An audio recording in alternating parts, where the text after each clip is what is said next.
words, what you have provided here is a very extensive list, chief medical officer, Ontario Dental Association, et cetera, My question is, on the anti-fluoride side, they reference the NRC report, very extensive, within the context of the EPA. Could you address why the status of that report in your opinion?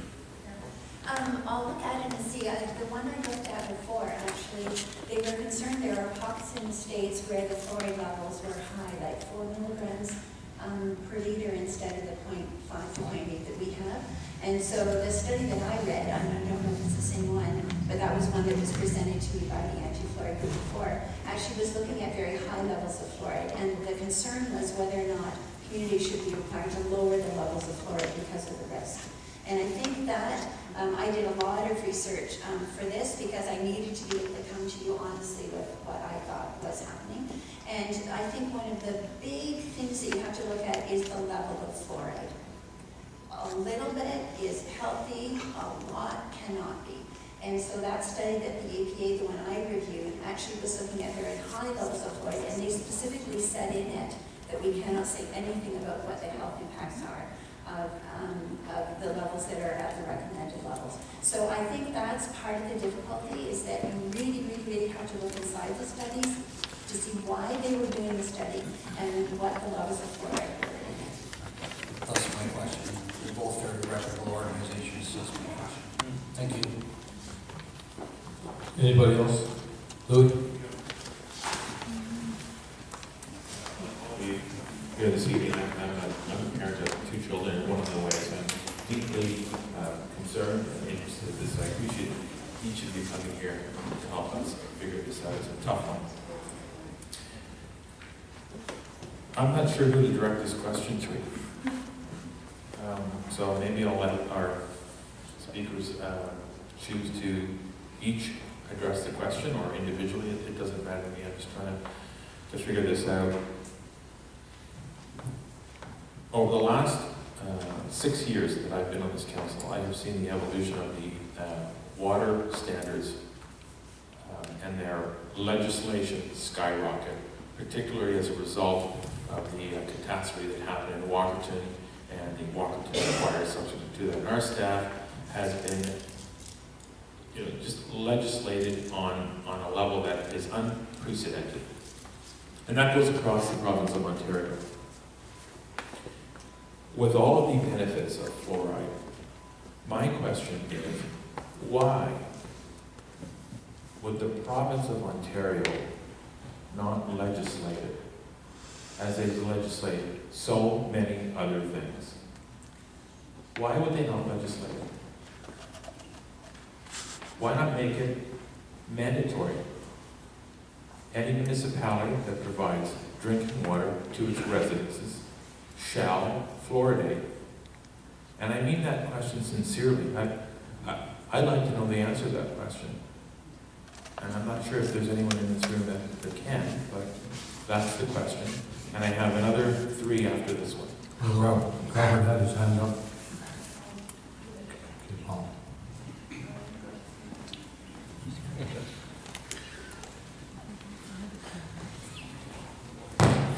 This story is going to be unbelievable. I need an investigative skill set. When I started looking at fluoridation, the first thing I wanted to look at is the evolution of the Ontario Fluoridation Act. I was always puzzled about 2 things. Why the current Fluoridation Act is not a public health act, which means public health does not have the legislative authority to administer, promote, or deal with fluoridation added to the drinking water in the province of Ontario under the law. So I thought, why would that be?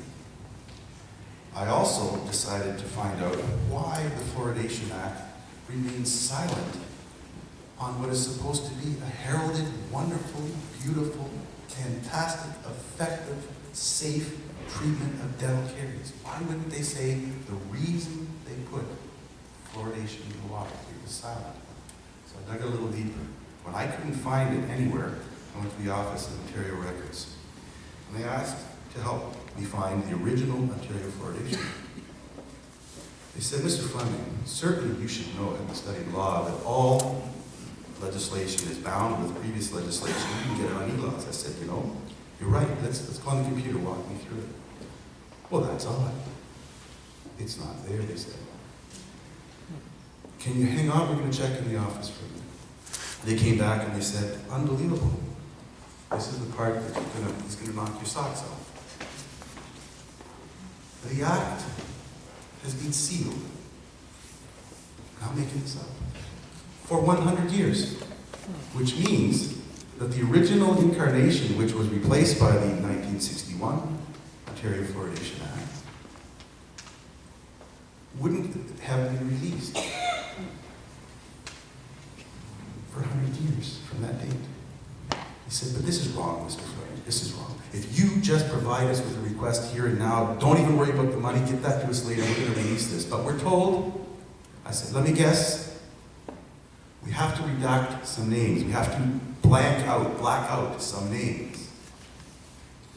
And I said, well, this is really strange. You see, ignorance of law in this country is no excuse in a court of law as a defense. So to hide legislation which governs people's behavior under the law is strange. And it's even more strange when the people who hide it want to have their names blacked out. So I got the whole thing from the Office of Ontario Records, and the names aren't redacted, and there's more documents than the original Fluoridation Act. Here's how they go. An Ontario panel was convened during the 1957 Supreme Court of Canada case. The then Village of Forest Hill, taking on Toronto, saying, we don't want your fluoridation, had won at 2 lower courts. And the third court, the Supreme Court of Canada, stopped them from being fluoridated because it was medicating of the local inhabitants without their consent. The panel was anticipating, before the ruling from the Supreme Court of Canada was issued, that they're going to side in favor of fluoridation in the province of Ontario. And they started to discuss the go-around. And the go-around is obvious. If you just pay attention to what they had to do, they had to say, in Ontario, we are going to pass legislation that allows us to medicate the public. That's what the Supreme Court of Canada said. That's what the Supreme Court of Canada is waiting for, and that has never happened. So instead they got what my words are now, sneaky. Let's take it out of the Public Health Act. Let's not mention why we fluoridate anymore, and maybe people will just quietly let us continue to fluoridate. And that's the act that public health is operating under today, which is not a public health act, which means no medical officer of health in this province has any authority to administer water fluoridation program in this province. Now, I was saving this for the court venue, not for you guys. You asked the question, that's your answer, and that's the evidence that we will be presenting to the province of Ontario. Thank you. Thanks, Robert. Louis, do you have another question? Oh, sorry, Paul, you did say that you wanted to. Thank you. So, public health doesn't administer fluoride because it's municipalities who have drinking water systems, and it's the Minister of the Environment that is the government authority that has the legislation and so on. So we need to be really, really clear. Public health's role under the Health Protection and Promotion Act is about promoting health and protecting people from health problems. Anything to do with the water actually is under the Ministry of the Environment. And so there's a very close connection between the two, because if there's a problem with the water system, they will contact me and we will discuss what the health impacts are. And the Ministry of Environment looks at the environmental system which the municipalities run. So public health doesn't ever authorize fluoride. We would never do that. That's not our role. I think fundamentally, as you really well know, there is a separation of powers between the province and municipalities, and that is a very important differentiation.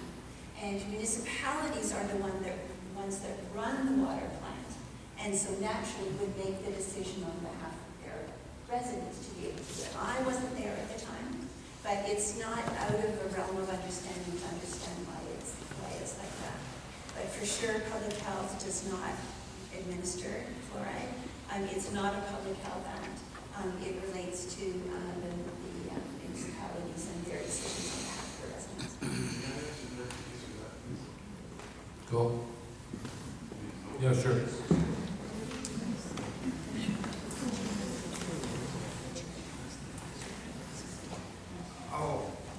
I'll address what our medical officer of health has said on this last time at the podium with a couple of questions.